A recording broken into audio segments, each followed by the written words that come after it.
Welcome, beautiful Paris Saint-Germain family. In today's video, I thought, summarizing so far the season that Paris Saint-Germain have had. Obviously, it's not gone perfect. We're not first in Ligue 1. We're not first in the Champions League. And if you had told me this before, straight before the season, with the transfer window we had and everything, I would be a bit shocked. Especially Ligue 1. We're sitting third in the league after 8 games. That is not good enough. And we're sitting second in the Champions League group. Again, from my expectations, from my high expectations, this is not good enough. But when you go into context and everything, it doesn't look as bad. Because we have a new manager. We have an entire new starting 11. Skriniar, new player. Lucas Hernandez, new player. Ugarte, new player. Warren, pretty much new player. Dembele, new player. Colo, Gonçalo, Barcola.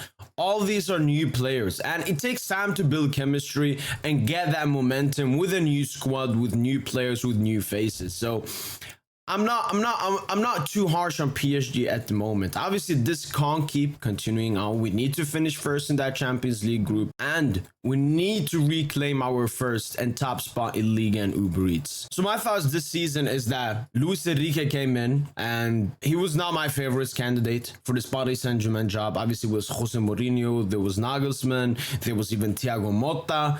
But Lucho was never a favor of me because I thought that he was cured by MSN.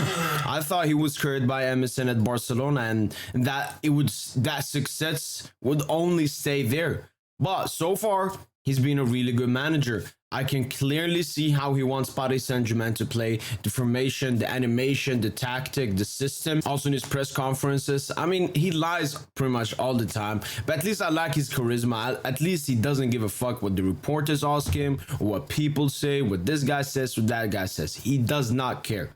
He's there to be the manager of Paris Saint-Germain. He defends the club, he defends his players, he defends the management, and puts all blame onto him, which is what a true leader does. That's exactly what a true leader does. There are no excuses when it comes to Lucho. It's always, if there's something negative, if there is a fault, it's my fault.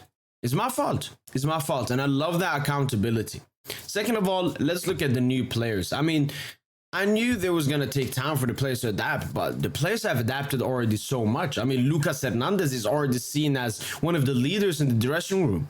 Manuel Ugarte transformed our defensiveness in that midfield. Warren Zaire-Emery, I mean, not a new player, but what a season he's having. Vitor Ferreira, second season running, and he's beautiful. It's absolutely beautiful what Lucho has done with Achraf Hakimi, a new signing like Ousmane Dembele. Like, these signings have come into the club, come into the squad. Obviously, performance-wise, sometimes maybe not the best and so on. But in general, they have adapted really quickly and really good, which gives me high hope for the rest of the season. Because in the beginning of the season, there were some skepticism. There were some question marks. This is a new squad. It's a new manager. It's going to take time for these players, for this manager, for everybody to build what they're looking to build. But it hasn't taken that time, and I don't think it will take that time. That's why I'm still extremely confident that Paris Saint-Germain can do big stuff and win the elusive Champions League trophy at the end of the season. Plus, I mean, we got Kylian Mbappe. Sure, we have a new team and all of this, but we got Kylian Mbappe. We got the best player in the world, and that helps us a lot. Obviously, performance-wise and even goal-scoring-wise, he's not been at his best. But the season is long. The season is long, and that goes for other players that are not performing at the level they should be performing at. And we haven't even seen Nuno Mendes. We haven't even seen Kang In-lee regularly at Paris Saint-Germain. So stuff are definitely going to get better. As I said, the chemistry is building game by game. New players, Nuno and Kang, when they return, it's looking absolutely beautiful for Paris Saint-Germain. So my summarization of the season so far, I'll give it pretty much a 7.5, an 8 out of 10. I think we've done good. We can obviously do a lot better. Obviously, that 4-1 versus Newcastle, it's still in my head. It's still disgusting, but I've moved on. I'm looking forward to the Strasbourg game coming up. I'm looking forward to the AC Milan game. These international breaks, as a PSG fan, it's extremely boring. It's extremely boring. Even with the PSG players ball out, with the international national teams like Gonçalo Ramos scoring, Kylian Mbappe's beautiful brace yesterday, I really couldn't care. I want to see them have this beautiful jersey on. That's what I want to see. That's been my summarization of the PSG season so far. Let me know in the comments down below. What are your thoughts about the season so far for Paris Saint-Germain? And what rating would you give PSG's first 10 games of the season? That's been it from your boy PSGINT. And as usual, allez, allez, allez Paris.